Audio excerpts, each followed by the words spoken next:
একটু ঘুরেন ভাই, এমনি ঘুরেন তাহলে বারবার ব্যাক করবেন। এখানে আসলেন, দলে যোগ দিলেন, বিএনপিতে অভিনন্দন জানাই যে আগামী দিনে আমরা কাঁধে কাঁধ মিলিয়ে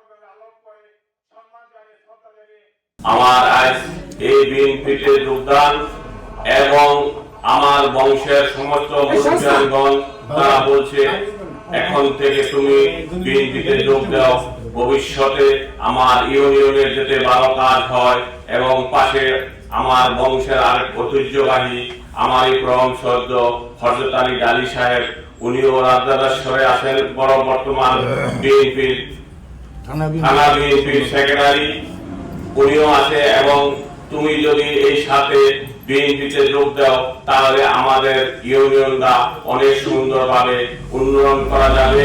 এবং এর পিছনে আমার বিএনপির সাধারণ সম্পাদক হাসেম চোপদার, উনিও আমার চাচা, উনিও আমার বলছে চাচা আমাদের ইউনিয়নটা আগে নেওয়ার জন্য তুমিও আমাদের সাথে থাকো। এবং আমি বললাম ঠিক আছে কাকা, আমি আমার বাড়ির বংশের মুরব্বীর সাথে আলাপ আলোচনা করে লই।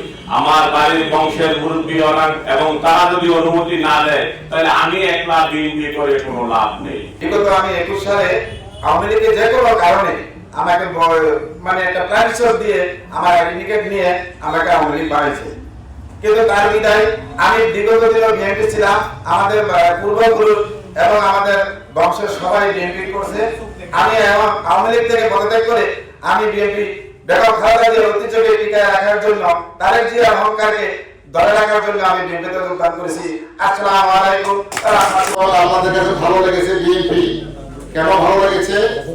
আমাদের পূর্ববর্তী বক্তারা অনেক বলে গেছেন, এখানে আমাদের জিয়াউর রহমান আদর্শের কথা বলে গেছেন, তারেক রহমানের কথা বলে গেছেন, আমাদের দেশনেত্রী বেগম খালেদা জিয়া আপসের নেতৃত্বের কথা বলে গেছেন, যিনি সারা পৃথিবীতে বাংলাদেশের একজন অভিভাবক যিনি ছিলেন আমাদের সকলের, এবং সারা বাংলাদেশের নয়নের মনে হিসেবে যিনি ছিলেন, যে তাকে আমরা মামার সম্প্রদায়টা যিনি আমাদেরকে ছেড়ে ইতিমধ্যে চলে গেছেন, তার সেই আপসের নেতৃত্বের প্রতি আমরা যে শ্রদ্ধা ভালোবাসা দেখে আপনারা বিএনপিতে যোগদান করেছেন, নাকি অন্য কিছু দেখে যোগদান করেছেন? ভাই আমার যোগদান করেছেন বাংলাদেশ জাতীয় দল বিএনপির আদর্শ নীতিকে ভালোবেসে।